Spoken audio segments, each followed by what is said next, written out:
এই দুনিয়ার শুরু থেকে এই পর্যন্ত সব নবীরাই আল্লাহর কাছে দোয়া করছেন, আল্লাহ আখেরি নবীর দাম বেশি, আখেরি নবীর দাম বেশি, আপনি আমাদেরকে আখেরি নবী বানেন, সবার শেষে পাঠায়। আল্লাহ তাআলা বলছেন কাল্লা, না। এরপরে যখন আবার নবীরা বললেন যে আল্লাহ পাঠানো, আমরা একজন নবী তো আখেরি যুগে পাঠাইবেন, তা আমাদেরকে পাঠান, আমাকে পাঠান।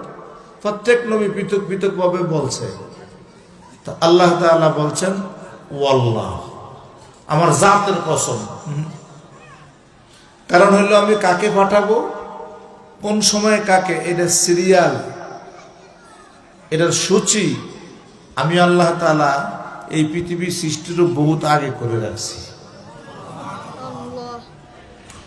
তো পয়গম্বর আলাইহিস সালাম সবাই বলেন আল্লাহ শেষ যুগের পয়গম্বরের এত দাম, আমাদেরকে বানাইলেন না, আল্লাহ বলেন না।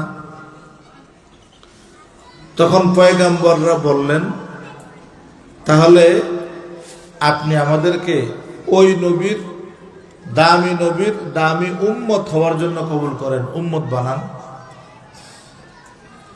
আল্লাহ তাআলা বলছেন এটাও না, নবী আসো, নবী থাকো, আখেরি পয়গম্বরের উম্মত হইতে আরজু করো না। এটা সিরিয়াল হয়ে গেছে, কতজন উম্মত আসবে, কে কে হবে, কি চেয়ার আর কি ধরনের, সব এগুলি আমার কুদরতি ইলমের মধ্যে ছক আঁকা হয়ে গেছে, তোমরা উম্মত হইতে পারবে না। সুবহানাল্লাহ।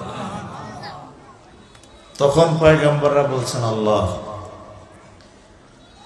তাহলে আপনি শেষ নবীও বানাইলেন না, শেষ নবীর উম্মতও বানাইলেন না, আপনি আমাদেরকে শেষ নবীর উম্মত গুলোর একটু দেখায় দেন, আমি দেখি কারা কারা উম্মত হবে, কি সৌভাগ্যবান এই ভালো মানুষগুলি চেহারা একটু দেখি।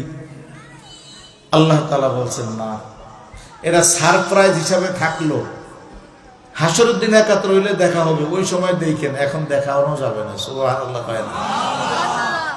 নতুন বউ আইন না, একারে দরজার মাথার টেনে গুন্ডা গুন্ডা খোলে সবারই দেখাইতে দেখাইতে আনে, ঘরে আনে, বাড়িতে আনে, রুমে ঢুকায়, কোর্টে ঢুকায়, দরজা আটকায়, শরবত খাওয়ায়, কত কিছু, পরে লোকজনে ভিড় করে, বউকে একটু দেখান, কয়েক হাসতা না, কি আনছেন, বউ চাইতে হলে টাকা লাগবে, দেখান কি।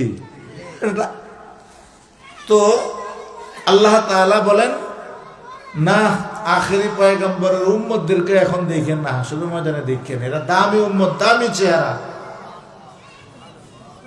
কিয়ামতে দেখেন। তখন ফেরেশতা পয়গম্বর আলাইহিস সালাম বললেন আল্লাহ আপনি নবীও দেখায় বানাইলেন না, আপনি পয়গম্বরের উম্মতও বানাইলেন না, এত দামি উম্মত গুলির এই চেহারা গুলিও দেখাইলেন না।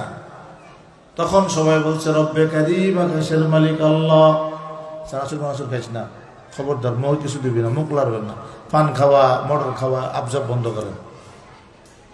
পয়গম্বররা বললেন আওয়াজ শুনতে চেয়েছ, ফানজুর মাযা তারা ইয়া মাশারাল আম্বিয়া, ও নবীদের জামাত, নবীর আওয়াজ শোনাটা মঞ্জুর হলো, কান চোখ সজাগ করো, এখনই তোমাদেরকে আমার নবীর গলার আওয়াজ শোনানো হয়। আলহামদুলিল্লাহ।